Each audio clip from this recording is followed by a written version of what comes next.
Salut, moi je m'appelle Thibaut, je suis le mec que tu viens de voir juste avant. Ouais, je sais, beau gosse, hein. Ah, ben on fait ce qu'on peut. J'ai à peu près 150 plantes, essentiellement des monstera, des bégonias, des syngoniums, des rhaphidophora, quelques plantes grasses, quelques alocasia. J'ai 30 ans à peine et je te présente dans mes vidéos l'entretien que je fais sur mes plantes, les rempotages et tutti quanti. Je te laisse découvrir ma chaîne, n'hésite pas à t'abonner. Rejoins-nous, allez, go!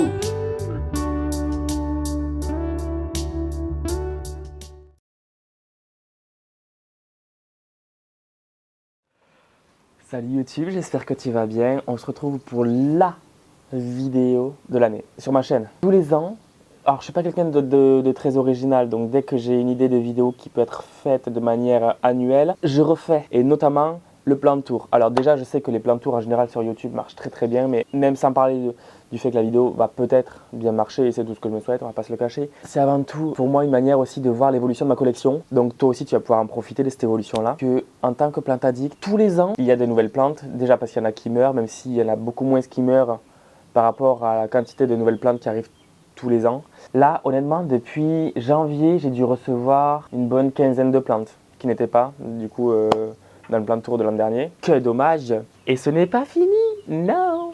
Parce que là, au moment où je tourne la vidéo, on est fin mai, je crois qu'on est le 27 ou 26, attends, on est le 26 mai, et d'habitude, je sors la vidéo début juin, donc logiquement, on est dans les temps. J'aurais aimé qu'il fasse meilleur, mais tu l'auras certainement remarqué si tu habites en France.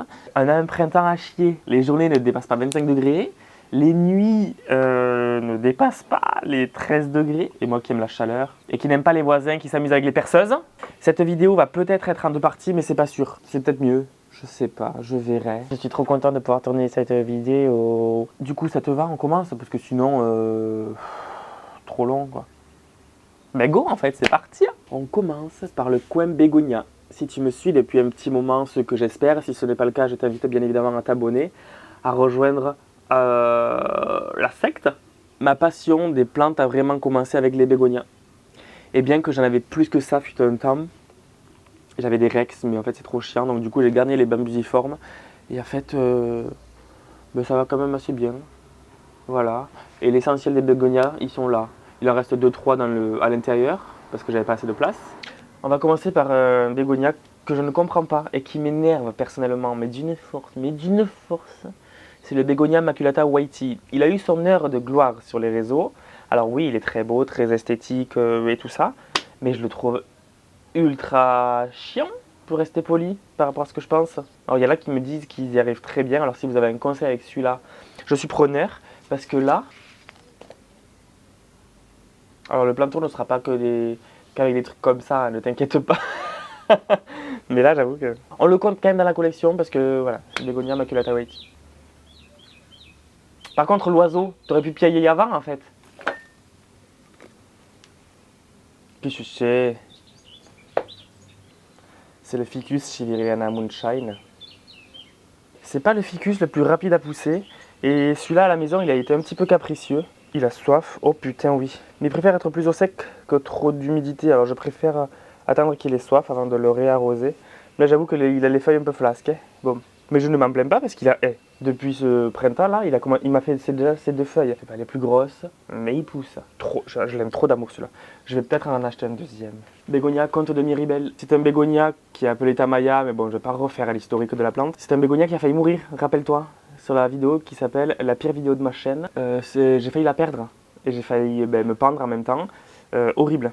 Horrible, un de mes pires souvenirs, mais en fait je suis trop fan de vu comment il est reparti. Il est trop beau, il repousse de tous les côtés. Je pense que cette année il va fleurir, on verra. Je lui laisse le temps, mais je l'aime d'amour. Je vais pas trop les décrire les plantes à chaque fois, sinon la vidéo elle va durer sur 18 épisodes. Bégonia Two Face que j'avais acheté dans une jardinerie qui s'appelle la jardinerie de Solignac à Bessières. Je l'avais acheté, il était beaucoup plus gros que ça, mais je l'avais arrosé un petit peu trop, il avait pourri. Je l'avais bouturé en me disant foutu pour foutu, en fait pas de problème quoi. Il grandit super bien. Faut savoir que tous les bégonias là, ils se prennent le soleil en plein dans la gueule l'après-midi. Mais pour éviter qu'ils ne brûlent, il faut bien évidemment être là pour les arrosages. Sinon les cellules elles seront beaucoup plus fragiles si tu les arroses pas. Et du coup, le soleil peut plus facilement les brûler. Alors oui, le tuteur est démesuré et ça fait pas très beau, mais je compte bien à ce que le bégonia continue de grimper. Là, j'ai un Aechinanthus speciosus qui est plein de poussiérus. Il a fleuri, sans te mentir, en plein hiver déjà, faut le savoir. Et pendant 4 mois, en vrai, il faudrait que je le dépoussière quand même. Et accessoirement que je l'arrose. Ici, on le voit bien, oui. Bégonia astrida. Les feuilles sont pas les plus jolies. Il est sûrement carencé en quelque chose, mais au moment où je te parle... Oh, il y a une abeille. Féfé. Vous l'avez pas vu, j'ai fait un bisou dans le vide pour toi, mais il y a une abeille. Oui, au moment où je te parle, j'ai pas encore reçu, mais normalement bientôt je devrais recevoir le pack d'engrais de chez Hydropassion. J'ai pris contact avec eux et la personne que j'ai eu au téléphone a l'air juste adorable. Ils me font confiance pour tester leurs produits et pour dire honnêtement ce que j'en pense. Donc je ne vais pas me priver. Mais pour le moment, du coup, ils n'ont pas d'engrais. Donc si tu vois qu'il y a des feuilles un petit peu clairsemées comme ça ou un petit peu en carence, ne me juge pas, il n'a pas encore eu d'engrais. Mais il ne devrait pas trop tarder à en recevoir. Voilà. Donc ça, c'est le bégonia astrida. Tu verras très vite que tous les bégonias quasiment que je vais te présenter, ils sont très maigrichons parce qu'en fait, ils ont grandi en hauteur. C'est le principe des bégonias bambusiformes. Mais du coup, qui dit qu'ils ont grandi en hauteur et que je ne les ai pas taillés, dit qu'ils sont très maigrichons, justement, je vais arrêter de me répéter, et qu'ils ne sont pas très ramifiés. C'est pour ça qu'il n'y a pas longtemps, il y a à peu près 1 mois et demi, voire 2 mois, sur mon premier live Instagram, je crois, j'ai taillé des bégonias, tu vois. Il y en a qui n'ont que 2 tiges, maigrichonnes comme ça, mais les boutures ont bien raciné. Et donc ils vont commencer à bientôt se ramifier. Voilà. Bref, donc du coup, pour en revenir aux bégonias, là c'est le bégonia astrida. J'essaierai de t'inclure des close-up un petit peu. Là, tu as le bégonia Sophie Cécile. Je te le présente un petit peu plus près quand même. Alors là, c'est pas très représentatif, mais les feuilles sont beaucoup plus grosses quand elles sont matures, bien évidemment. Là, c'est encore un peu timide. Attends, puceron. Il n'y a plus puceron. C'est cool parce qu'à te sortir chaque plante, je vais devoir après remettre chaque plante. Le bégonia Irenaeus, si je ne me trompe pas. Tout à fait. Avec des feuilles très sombres. Regarde-moi ces beautés. J'espère qu'on les voit bien.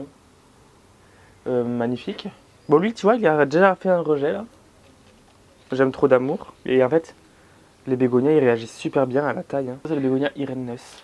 Je vérifie qu'il n'y ait pas trop de pucerons parce que je sais qu'il y en a des fois. Ici, tu as le bégonia platanifolia. Bon, ok, je vais devoir le sortir, j'ai bien compris. Il a soif, tu vois. C'est génial. Mais lui, c'est un des bégonias que j'ai le moins taillé. Pourquoi? Parce qu'en fait, il était déjà bien ramifié. Les feuilles avaient bien couvert toutes les tiges. Il fait de belles feuilles. Donc franchement, je me suis dit, ce serait dommage de le ratiboiser comme les autres. J'ai préféré et j'ai fait le choix de les garder, toutes les tiges. Par contre, regarde la grosseur des tiges. Non, c'est des grosses tiges. Titre, j'adore. Ils poussent tout seuls en vrai. Franchement, ceux qui disent que les bégonias c'est des plantes de vieilles, je vous comprends pas. Il est trop beau. Ça, c'est le bégonia platanifolia. Là, j'ai le bégonia Little Miss Mummy. Pareil, feuillage très foncé, presque noir. Et en fait, comme tu le vois, il est tacheté de blanc. Quand les feuilles sont adultes, les pois sont blancs, mais quand elles sont jeunes, c'est rose. Est-ce que je vais pouvoir te le montrer? On voit un peu que c'est rose. Je sais pas si tu le vois bien. Ensuite, là, j'ai un autre bégonia Comte de Miribel, tout petit, parce que je l'ai sauvé de la poubelle, qui sera pour Lionel. Donc Lionel, si tu passes par là, ben voilà ton bébé, qui a quelques pucerons. Bon, ben il faut que j'aille les traiter. Donc lui, le bégonia, lui, on le compte pas parce qu'il restera pas dans la collection. Ici, il y a le bégonia Megadot, qui est le gros cousin du bégonia Maculata Whitey. Très proche, c'est juste qu'il a des feuilles énormissimes. Et en plus, il me fait une fleur.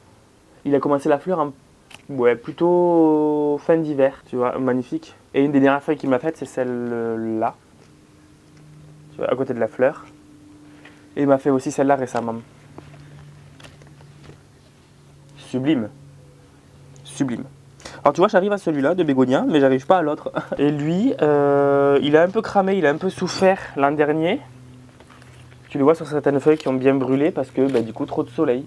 Sauf que là, il est ici avec les autres, il se prend le soleil l'après-midi et ça a l'air d'aller.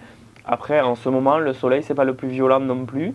Donc pour le moment, je pense qu'il peut le supporter. En revanche, quand ça sera l'été et qu'il y aura la canicule, parce que je pense qu'on l'aura à voir, faudra que je le mette un peu plus à l'ombre pour éviter qu'il ne brûle. Mais du coup, ça c'est le mégadot, il est trop beau. Et on le voit pas forcément trop sur les réseaux, c'est fort dommage je trouve. Mais en règle générale, on voit pas trop de bégonias.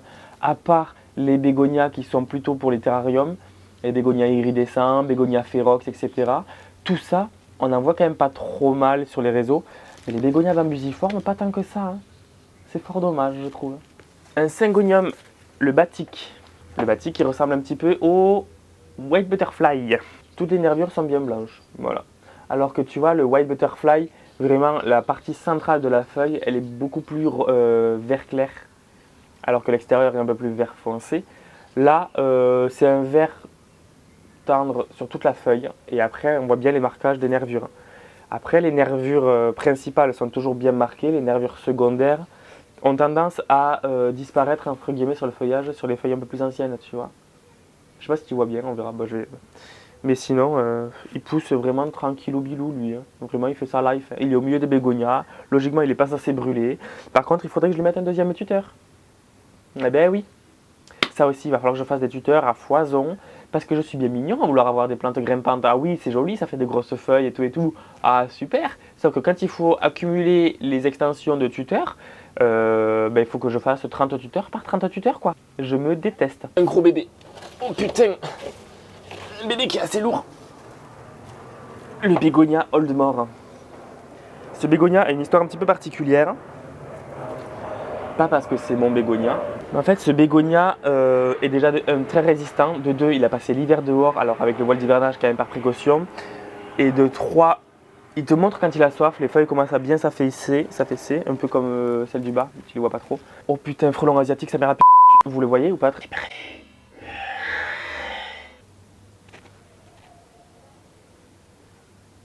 Vous le voyez ou pas?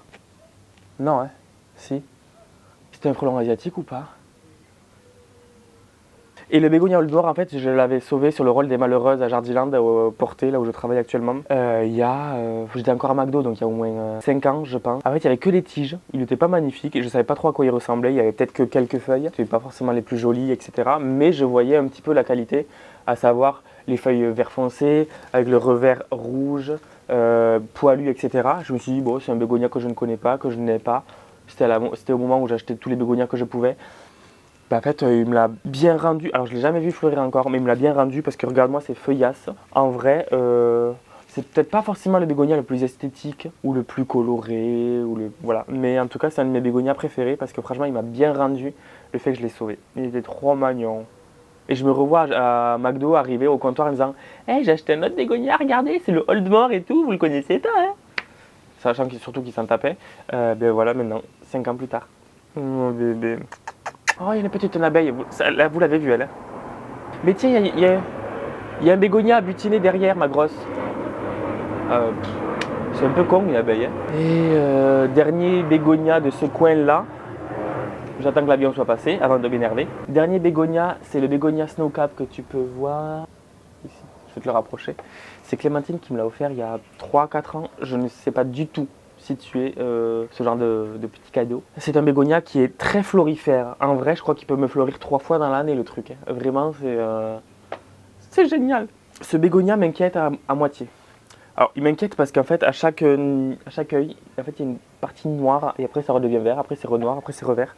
Je sais pas pourquoi. C'est peut-être la variété qui veut ça, que ça le fait à chaque nœud en fait. Bon, à mon avis, c'est pas très grave, sinon j'aurais eu des problèmes avant et je l'aurais vu. Et donc, c'est un bégonia très esthétique. Je pense que tu vois pourquoi. Il est canon, on est d'accord. Et en plus, il fleurit. Il me fait. Attends, il fleur où ça? Elle est où? Elle est là. Une première fleur ici. Et une deuxième fleur ici. Là. Bon, il va falloir que je le traite. Mais les boutures de bégonia aussi, il va falloir que je les traite. Elles ont des pucerons. Mais ah non, je les ai déjà traitées, elles, c'est vrai. Bon, ça, c'est le bégonia Snowcap du coup. Donc, tu vois, Clémentine, il va très bien. Oui. Je suis content. Je suis très content. Et une des dernières plantes dans ce recoin-là, ça va être l'Alocasia macrorhiza que j'ai basculé en pont grâce à Emeline de Ma Jungle Verte qui m'a convaincu de parler à Si Botanica. Merci à Si Botanica de m'avoir fait confiance parce que grâce à mon partenariat avec eux, sur le total de ta commande, avec mon code PlanteLoverFR10, tu as droit à 10% de réduction, donc c'est quand même pas mal. Je vais te montrer du coup le pont. Voilà, on a l'Occasia Macrorhiza. Attends, on la voit pas forcément bien. Voilà. Bon là, elle va bientôt me perdre cette feuille-là, je suppose. Et il n'y a pas longtemps, elle a eu des trips par contre. Chose que je n'avais jamais eue dans ma vie. Et chose que je ne veux pas dans ma vie. Donc je regarde tous les jours si j'en trouve pas. Mais là, j'en vois plus. Par contre, je suis un peu fort déçu. Parce que la dernière feuille, elle est dégueulasse. Elle a un petit truc en plus, comme on dit.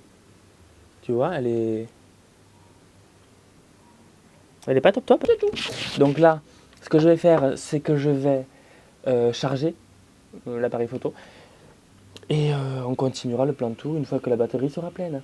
J'ai quoi qui me caresse le cul là? Ah, c'est le hold mort. Et du coup, ben, je reviens. Voilà. À de suite.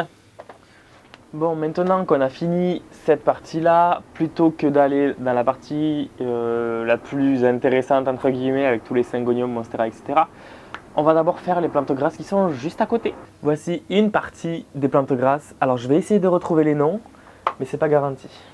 J'ai retrouvé la discussion avec Alex, du compte AlexPlante1 sur Instagram et sur YouTube. Je crois que c'est le même nom. Il est passionné de bonsaï, mais surtout de plantes grasses type Aeonium. Et du coup, il m'a très gentiment aidé à trouver les noms. Donc je te mets son Insta ici, je crois. Et du coup, tu peux aller le suivre. Bien évidemment, t'abonner, lui poser des questions, etc. À savoir, pour ceux qui ne le savaient pas, que 90% des plantes grasses, je ne les ai pas achetées. Je les ai prélevées dans la nature ou on me les a envoyées. J'ai chouré. Alors, on va commencer par l'Epiphyllum oxypetalum, qui est mitigé. Il était que dans le terreau et un tout petit peu de drainage, mais je pense qu'il n'y en avait pas assez. Et du coup, il y a 2 tiges qui ont commencé à péter un câble et à se flétrir. Peut-être trop d'eau, je ne sais pas. Donc, pour pallier à ça, ce que j'ai fait, c'est que je l'ai rempoté et je l'ai mis dans 50% terreau, 50% sable, parce que j'avais pas de perlite. Il y a 2 tiges sur 4 qui ont l'air d'aller bien, donc ça va. Je vais le réarroser là, pour pas qu'il sèche trop. Et j'espère que les parties qui étaient trop flétries, j'espère que ça ira mieux. En tout cas, c'est l'Epiphyllum oxypetalum qui fait des fleurs blanches la nuit qui s'ouvrent. Et la floraison, ça dure une nuit et après ça meurt. Petit souvenir avec ma grand-mère, je me souviens que quand j'étais plus jeune, je suis toujours jeune, la nuit, vu qu'elle avait un pied mère qui était beaucoup plus gros que ça, qui avait des fois une vingtaine de fleurs dessus, alors il ne s'ouvrait pas toute la même nuit heureusement, mais je sais que le soir, quand il faisait bon, c'était en été en général, et ça fleurit je crois en été, on se posait devant la fleur sur une chaise comme ça, et on refaisait le monde, et on parlait de la fleur, et on lui disait oh, « Regarde, elle est en train de s'ouvrir », et on la voyait vraiment éclore, tu vois, c'était vraiment trop bien. Il faisait beau, il faisait chaud, enfin il faisait beau, il faisait nuit, il faisait chaud, mais c'était agréable, tu vois, c'était pas une lourdeur extrême, et franchement c'était trop bien, c'était trop des bons souvenirs. Donc peut-être que plus tard avec celle-là, j'arriverai à avoir les mêmes souvenirs. Le Graptopétalum paraguayense. Rappelle-toi, dans mes anciennes vidéos, on les voyait à côté de la misère pourpre, que je te présenterai après. Mais en fait, il avait atteint le sol, et en fait c'était pas beau parce que les tiges étaient épaisses, et en fait il y avait une feuille par-ci, une feuille par-là, c'était vraiment très disparate. Il y avait les têtes qui étaient vraiment fournies, mais elles étaient en bas, elles ne voyaient pas la lumière, donc elles n'étaient pas très jolies, pas super bien colorées. Et donc du coup, j'ai décidé de repartir à zéro. On va rentrer dans une de mes parties préférées, à savoir les aeoniums. Merci encore Alex de m'avoir aidé. À savoir que la plupart des aeoniums, c'est Nancy qui me les a envoyés. Comme tu vois, la plupart des aeoniums vont très bien, ils vont tous très bien. Il y a juste eu quelques pucerons sur certains. Et si tu vois des pucerons, c'est des cadavres de pucerons parce que je les ai traités et je les ai défoncés au rapide total. Non mais vous n'allez pas faire la loi, non? Ces bandes de cons là. Donc ça c'est l'aeonium glutinosum. Je vérifie que ce soit bien net quand même, ouais. À savoir que le glutinosum a les tiges collantes. Ensuite, ça c'est une euphorbia. Alors, laquelle? Une cristata, je crois, euphorbia, mais je sais plus le nom. Quelque chose, cristata. Je ne sais plus totalement son nom, donc si tu le sais, n'hésite pas à l'écrire en commentaire. Il y a forcément des noms que je vais oublier au bout de 150 plantes si tu veux, voilà. Mais regarde comme elle est belle. Ça, c'est l'Aeonium leucobleufarum. Ouais, je ne sais pas si je le prononce bien, mais quand il est en plein soleil et quand il y a un bon ensoleillement, il se teinte d'une couleur orange saumon. Il est juste canonissime. Et il est super dense en plus. et il se ramifie encore et encore, donc ça c'est trop bien. Ça, un de mes préférés, Ionium Sunburst. Il est pas canon? Attends, faut que tu le vois de plus près. Regarde-moi cette beauté. Ionium Sunburst, les gars.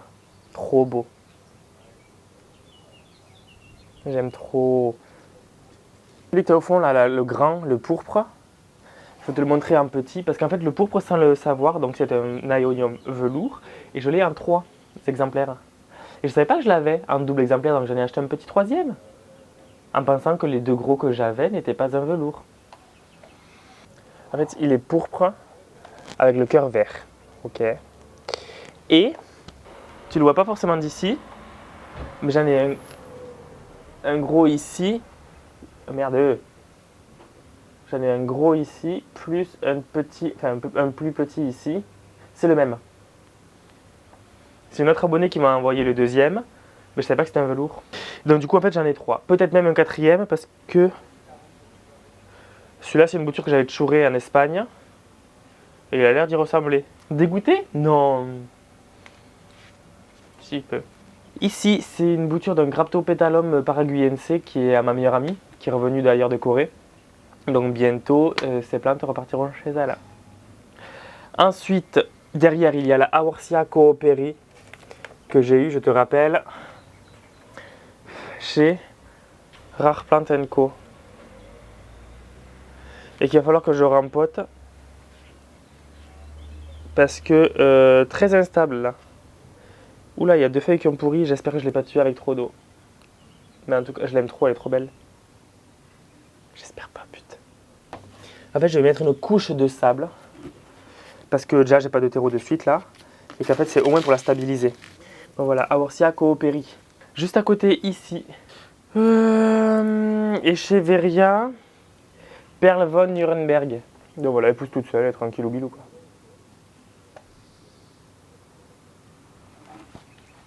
Aïe! Oh putain, je me suis pété la gueule. Ah, je me suis éclaté le pied. Ensuite, derrière, tu as 2 boutures de Kalanchoé. Bon, pas très joli déjà. Et puis, pas très en grande forme. Attends, je vais mettre du rapide total. Ensuite, ici, magnifique plante retombante. C'est un Graptosedum. Une amie qui m'avait donné des boutures. Elles ont mis du temps à bien raciner. Enfin, elles étaient déjà racinées, mais elles ont mis du temps à grandir tout simplement parce que je ne les avais pas rempotées comme il fallait. Et là, je les avais vraiment rempotées à l'arrache. Mais ça a l'air de bien se passer, ça va. Elle commence à se ramifier et tout. Donc c'est génial. Franchement, je l'aime trop. Elle est trop belle. Je ne vais pas toutes te les montrer en gros plan. Hein. Donc ici et là, tu as 2 Sedum palmeri, un qui est à moi, un qui est à ma meilleure pote. Le sien a évolué de ouf, le mien pas trop, pas tant que ça. Donc le sien a évolué et le mien pas du tout. Il n'a pas fleuri le mien, le salaud. Tant pis. On verra. Ici, il y a le Ionium Mardi Gras. Non, ça, faut que je te le montre de près quand même.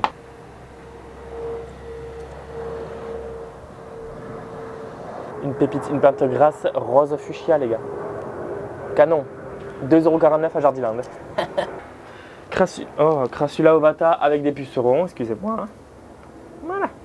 Bon, mais du coup, t'en verras un peu blanc. Hein. Crassula ovata, Hobbit ou Gollum, je sais jamais la différence. Il y en a une qui a les feuilles un peu plus larges, mais bon, on verra. En tous les cas, moi j'ai failli la faire pourrir, celle-là, parce que trop d'eau, voilà. Au final, j'ai réussi à la reprendre, quoi. C'est pas la plus violente que la terre portée, par contre, soyez pas pressés si vous en avez. Par contre, j'ai réussi une bouture de feuilles, en mode gitan. Il y avait une feuille qui était coupée, je l'ai posée sur le terreau, ça racine. Et là, je crois que c'est un Ionium qui a soif, étonnant. Ionium pseudo-tabuliforme, je crois que c'est ça. Un morceau que j'avais volé en Sardaigne. La spécificité de celui-là, c'est que vous voyez, les feuilles elles sont larges, elles sont d'un vert super tendre. Et après, c'est que la rosette, les feuilles sont vraiment imbriquées super fort les unes dans les autres et ça fait vraiment comme une couronne très plate. Vous voyez, l'essentiel de la couronne, c'est ça, quoi. Voilà. Donc là, elle est toute petite, mais c'est parce que le temps qu'elle racine et qu'elle devienne grande, pouf. Putain, il y a encore des pucerons, j'en ai marre. Dernier étage de cette plantagère. Oh putain, là aussi, des pucerons. Tant pis. Alors ici, il y a un cactus, un des rares que j'avais acheté, qui qui était à la base pour un terrarium, je crois. C'est un Opuntia, pas du tout. Oh, je sais plus son nom. Mais c'est un des rares que j'avais acheté. Et qui commence à s'élargir, plus il grandit, plus il s'élargit. On verra ce que ça va donner. Derrière, il y a une Echeveria affinis, elle aussi, on l'avait achetée. Et en fait, elle était devenue dégueulasse, parce que quand elle est en plein soleil, elle est noire. Attendez, il faut que je vous la sorte. Elle était devenue trop dégueulasse, je l'avais taillée, elle avait repoussé, je l'ai retaillée, elle a repoussé. Mais en fait, là, elle n'est pas jolie. Mais l'an dernier, elle m'a fleuri, donc je me dis, oh, c'est pas dingue, mais bon, on fait ce qu'on peut. Hein. Donc du coup, il faudrait que je la mette un peu plus au soleil, par contre. À méditer. Pour le moment, elle restera derrière. Ça, c'est une Echeveria affinis. Oh merde. Oui, ça, c'est un Sedum Sieboldi qui fait des pompons roses au bout des tiges quand il est assez mature. Moi, ça fait 3 ans que je l'ai, 3 ans qu'il n'est pas mature, le type. Hein. C'est pas un violent. Et en hiver, il perd tout le feuillage, après, il revient au printemps. Franchement, elle est sympa, la couleur bleu turquoise, comme ça, j'aime bien. Et là, il y a une Gaster Aloe. Et je ne sais plus la variété exactement. Ça, c'était Nancy qui me l'avait donné avec tous les aéoniums. Après, là, il y a une agave. Je ne sais pas quelle est la variété, je ne sais plus où est-ce que je l'ai eu non plus. Bon. Les plantes grasses, hein. Des fois, on les voit une fois que c'est mature. Les variétés. Ici, c'est ce que j'ai sprayé tout à l'heure. C'était un Sempervivum que j'avais récupéré sur le jardiland de Mérignac. C'était un morceau par terre qui était écrasé au sol, tout plat. Et que j'ai mis dans l'eau. Et en fait, 3-4 ans après, voilà, il a bien grossi et tout. Donc ça fait plaisir de me dire que je l'ai sauvé. Après, ici, on le voit ou pas? Ouais. Ça, c'est un Aeonium kiwi. Je crois que c'est kiwi. Attendez, je vais vous dire. C'est l'Aeonium Dream Color ou kiwi. Ici. Je crois qu'il n'avait pas réussi à trouver la variété de celle-là. Ne te casse pas mon amour, ne te casse pas mon amour. Viens là, Kono. Ça, c'est un Aeonium aussi que j'avais chouré, je sais plus où, en Espagne peut-être. Ah non, Corse. En même temps que l'Ostro Cylindropuntia. Et du coup, celle-là, je sais pas ce que c'est la variété. On verra plus tard. Oh putain, tous les pucerons. Ils sont morts, j'espère, ceux-là aussi. Non? Ici. Merde, c'était quoi cet Aeonium? Celui-là, je sais pas. Attends. C'est le Albo variegatum, mais je vais vérifier ça. C'est l'Aeonium Albo variegatum qui est full puceron par contre. Hein. Puceron noir, ces gros bâtards. Je les ai pulvérisés, je les ai sprayés et ça va. Ils ont vraiment cru qu'ils allaient faire la loi ici. Jamais. Il y a l'Aeonium, me semble-t-il, Schwarzkopf, mais non, il semblerait que c'est le Vulcano. Voilà. Ne me demandez pas la différence entre Schwarzkopf et Vulcano. Si tu es quelqu'un qui a beaucoup d'Aeonium et qui s'y connaît, à part toi Alex quand même, parce que justement toi tu m'as aidé, mais peut-être que tu as tort, on ne sait jamais. Non, en tout cas je pense que c'est un Vulcano, mais tu me dis que c'est Vulcano, voilà, moi je dis que c'est Vulcano, ouais, voilà. Mais on me l'avait donné en tant que Schwarzkopf, donc Schwarzkopf ou Vulcano, à vous de me dire en commentaire. C'est des boutures du cactus de ma pote, qui n'était pas en grande forme quand je l'ai récupéré. Le cactus, le pied mère va très bien. Lui maintenant il va reprendre sa croissance. Je vois que là il y a une petite pousse qui arrive et ici aussi. Normalement elles ne sont pas censées être aussi fines et ovales. Normalement elles sont censées être plus plates et larges. Je ne sais pas ce que c'est la variété, ne me demandez pas. Ici c'est une Euphorbia erythrea. Regardez-moi cette beauté. Sublime. Et en plus elle reprend sa croissance. J'adore. J'adore de ouf. Ça c'est Nancy aussi qui me l'a donné celle-là. Nancy, si t'as d'autres plantes, je suis preneur. Hein. Non, je rigole. C'est une aloe arborescente avec sa petite faucheuse que j'avais volée. Oh, je sais plus où. Mais c'est le pied mère ici que j'ai volé là, c'est la grande tige là. Et maintenant, elle me fait des rejets partout. Oui. Elle est trop belle. Elle pousse super bien. Pas trop compliqué d'entretien en vrai. J'aime trop. Aloe arborescente, voilà, très classique, mais très gratuit surtout. Ici, c'est l'Ostro Cylindropuntia que j'ai volé en même temps que l'Aeonium vert que je t'ai montré tout à l'heure, qui est là. Il pousse tout seul. Il pousse vraiment tout seul. Au début, quand je l'ai volé, je ne connaissais pas, j'avais trouvé ça très très beau et je me suis dit, putain, c'est trop bien et tout. Peut-être que je vais réussir à le rebouturer, peut-être pas. Au final, je l'avais ramené, il était tout petit comme ça. Voilà. Maintenant, il a fait 4 fois, c'est vrai. Il pousse tout seul. Par contre, il ne se ramifie pas tout seul. Et ça me trouve la flûte. Si tu es quelqu'un qui a un Ostro Cylindropuntia comme celui-ci, peux-tu me dire s'il se ramifie tout seul ou pas? Et sinon, est-ce que je suis obligé de le couper? Je pense que oui, mais j'attends que tu me confirmes. Merci. Ici, on a encore des boutures de Kalanchoe. full puceron. J'en ai marre là des pucerons, je vous avoue. Hein. Bon, du con. Je sais qu'il y a des abonnés, je leur ai conseillé de prendre le KB Multisect, chose que je n'ai pas acheté encore. Hein. Du coup, c'est un Kalanchoe Blossfeldiana, mais je ne sais plus la couleur. J'en ai un rouge et un rose, c'est tout ce que je pourrais te dire. Si on a un épiphyllum, la fleur est censée être rouge. Censé, pourquoi? Parce que chez ma grand-mère, quand il y était dans un pot bien plus gros et c'était un pied beaucoup plus important, du coup, il avait des fleurs, très souvent. Là, il est trop jeune pour en avoir, bien qu'il a failli en avoir une cette année. Mais comme un boulet, je suis passé trop près et elle est tombée. Vraiment pas. Donc si tu es passionné de plantes grasses, n'hésite pas à m'éclairer de ta lanterne et me dire quelle variété c'est. On continue. Ouh, c'est loin d'être fini. J'espère que tu as posé un RTT pour voir cette vidéo. Hein. Ici, c'est une Lédébouria que Clémentine m'a donnée il y a quelques années, qui est en train de commencer à fleurir. Des petites fleurs toutes discrètes, c'est pas les plus jolies. C'est vraiment cultivé pour le feuillage. Elle n'est pas bien grande, je crois pas que ça devienne très très gros, ça, les Lédébouria, ça doit dépendre des variétés. En tout cas, celle-là, si elle reste petite, ça me va très bien. Hein. Ici, on a un cotylédon orbiculata que j'avais volé en Espagne il y a tellement longtemps. Et puis écoutez, il a été massacré par la grêle il y a 5 ans, j'en suis encore traumatisé. Mais il a bien repris, regarde-moi tous ces rejets qu'il y a au pied là. Celui-là, celui-là, celui-là, celui-là. Il y a tout ça. Donc il va très bien mon bébé. Et à côté il y a un Opuntia, je crois que c'est l'Opuntia tuna, il me semble. Voilà, il pousse tranquillou, il fait sa vie. Voilà quoi. Il était à ma grand-mère à la base. Il y a ici une aloe. Je ne sais plus son nom. Elle fait des fleurs oranges et elle me fait plein de petits rejets par-ci par-là. Mais je ne sais plus son nom. J'essaierai de te le mettre dans la vidéo. Ici c'est un buis que j'ai essayé de récupérer. Bon, bref, on s'en fout de lui. Ici il y a une agave qui vient de la mère de ma meilleure amie. Ça fait 3 ans ou 4 ans qu'elle est dans ce pot là. Et en fait, je la laisse faire vivre sa vie quoi. Toute mignonne, toute petite, voilà. Ici, il y a le Sedum praealtum qui a pris cher à cause des saloperies pucerons. Cette année, les plantes grasses, elles ont pris full puceron. Hein. Regarde-moi comme il est devenu dégueulasse. Alors le port est encore intéressant, mais le feuillage est ultra abîmé, quoi. Donc grosse déception. Mais ça repartira. Quand je dis que ça repart, regarde-moi tout ce qu'il y a à l'intérieur. Hein. Vraiment, aucun souci à se faire. Hein. Ici, il y a le Kalanchoe degremontiana qui se ressème partout. Boudu, j'en peux plus. J'en peux plus, j'en peux plus. Et là, il y a les Strelitzia que j'essaie de faire repartir, mais c'est compliqué. C'est compliqué. Et là, il y a le Figuel Barbari que j'avais volé en Espagne il y a je sais plus combien d'années, qui me refait une pousse là, ici. Tu la vois ou pas? Attends. Là. Il repousse. Donc si lui repousse, j'imagine que les raquettes pas loin vont continuer aussi. Un arbre de jade, oui, on le voit. Crassula ovata. Voilà, tout ce qu'il y a de plus simple, de plus basique. Que j'ai traité contre les pucerons, heureusement. Mais il va très bien. Par contre, c'est lent à pousser, ça me saoule un peu d'attendre. Ouh, je suis pas patient.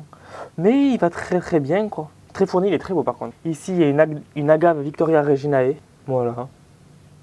Très classique, mais voilà. Par contre, elle pique sa race, elle. Hein.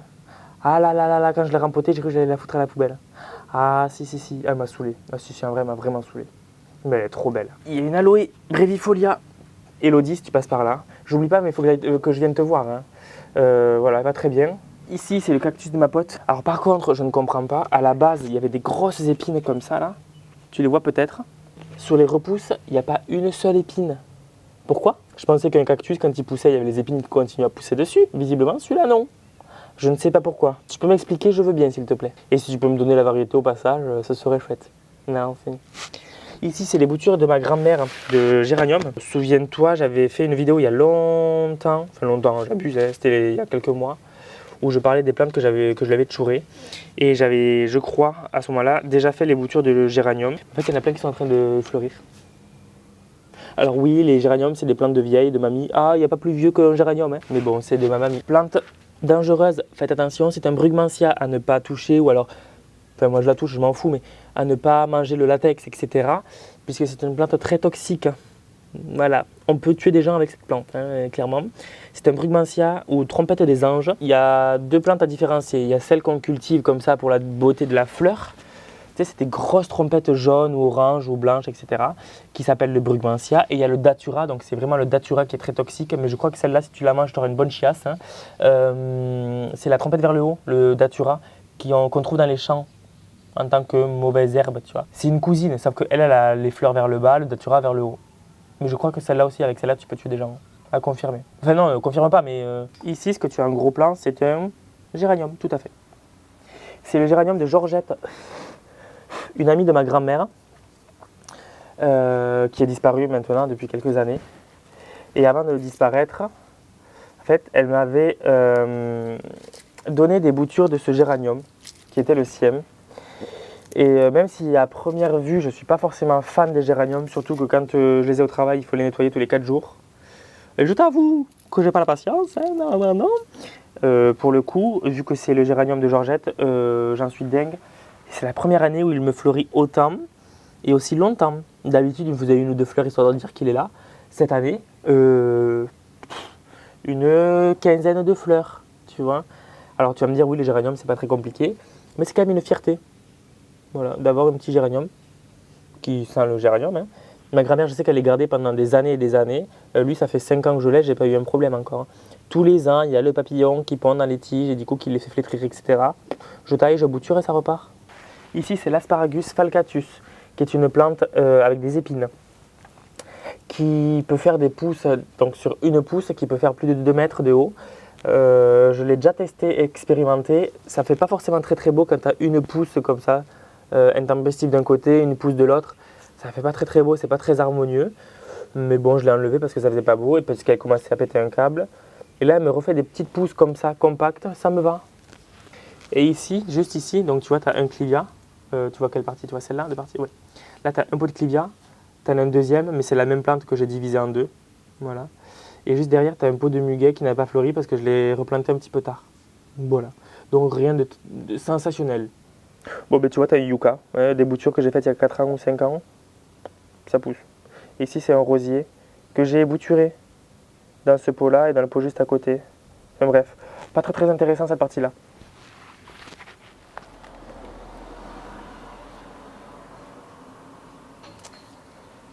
Bon, on a fait la moitié, on va dire. Tu as du coup vu jusqu'à présent les bégonias, les plantes grasses et les plantes un petit peu annexes, on dira. Et qui viennent essentiellement de chez ma grand-mère. En fait, elles viennent toutes de chez ma grand-mère, je suis en train de capter celle-là, à part le géranium. Bref, je te montrerai pas forcément les palmiers comme celui, je sais pas si tu le vois d'ici, moi je vois pas, mais comme les Chamaerops humilis par exemple, les fusains, la cordyline ou le Phoenix canariensis, parce que je les considère pas comme des plantes dans ma collection. Pourtant, c'est des végétaux à part entière, mais je les considère pas tels quels. Me demande pas pourquoi, je ne sais pas. C'est psychologique. Et maintenant, on va passer dans la partie qui, je pense, t'intéressera le plus, à savoir tout ce qui est plantes tropicales. Syngonium, Monstera, Maranta, Pothos. Et voilà, tout ça quoi. T'es prête? T'es prêt? Avant d'aller dans cette partie-là, je compte sur toi pour t'abonner si ce n'est pas déjà fait. Ça me ferait énormément plaisir et ça te coûte rien.